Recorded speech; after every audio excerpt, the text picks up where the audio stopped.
আসসালামু আলাইকুম, welcome to Minha Akter বুস্টোরেন্ট by another ব্লকে। আজকে আমি আপনাদের কেলাইয়ের বড়ি দিয়ে পোয়া মাছ রান্না করব।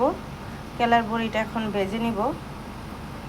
চলেন, চুলায় আমি ফ্রাই প্যান দিয়ে গরম করে নিছি। এখন কেলাইয়ের বড়িগুলো দিয়ে দিব, কাঠখোলায় ভেজে নিব তেল ছাড়া।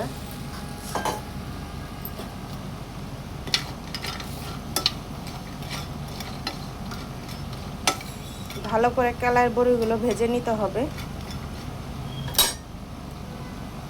আমরা ভাজি, পরে আবার ফিরে আসবো।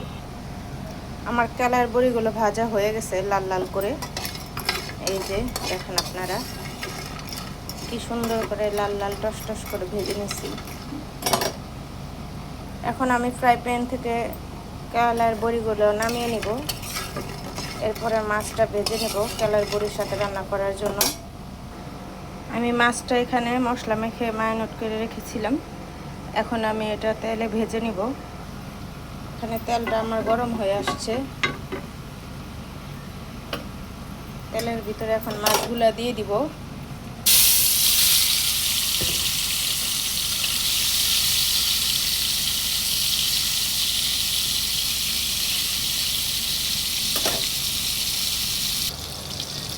আমার মাছ ভাজাটা হয়ে গেছে। আমি হালকা করে ভেজে নিয়েছি, অত কড়া ভাজা দিইনি, যেহেতু আমি এটা ঝোল করব কেলাইয়ের বড়ি দিয়ে, তাই এটা আমি এখন নামিয়ে নিই।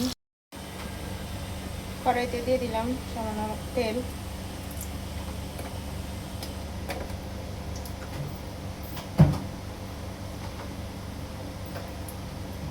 দিয়ে দিলাম পেঁয়াজ কুচি,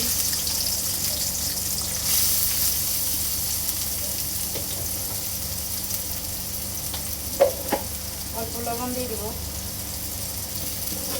পেঁয়াজটাকে আমি একটু হালকা বাদামি রং করে ভেজে নিব।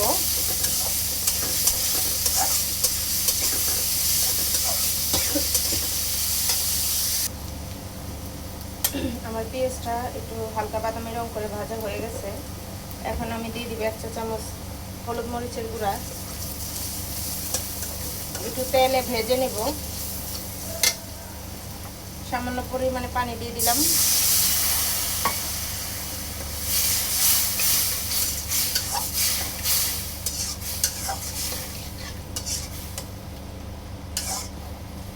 আমার মশলাটা তখন কষানো হোক। আমার মশলাটা কষানো হয়ে গেছে।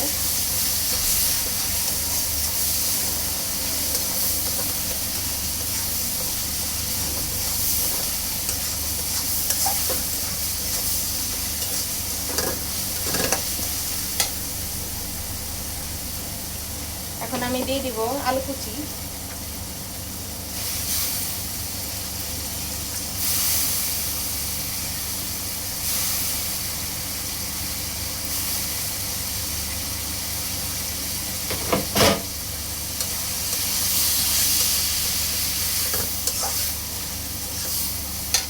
দিয়ে দিব সামান্য পানি, আলুটা সিদ্ধ হওয়ার জন্য কষায় নেব।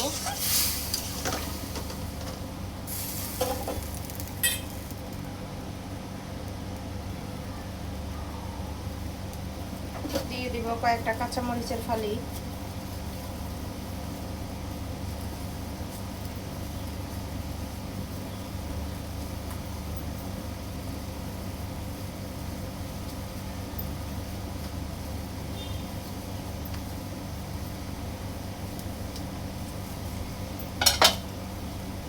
একটু লবণ দিয়ে ঢেকে দিব।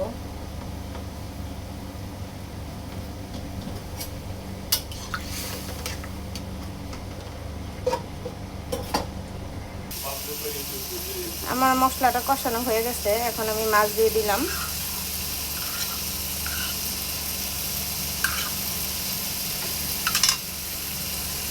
জল দিয়ে দিলাম মাছটা দিয়ে, আর একটু জল দিব। দিয়ে দিলাম আর একটু ঝোল। আমার এই ঝোলটা বলক আসলে তারপর আমি ভেজে রাখা কেলাইয়ের বড়িগুলো দিয়ে দিব। আমার ঝোলটা আগে বলক আসুক।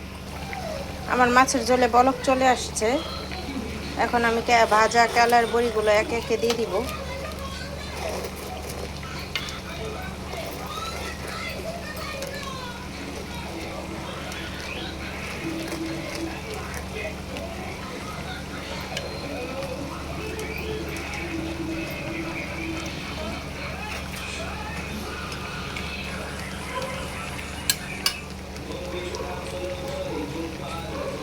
দিয়ে দিব একটু ধনে পাতা।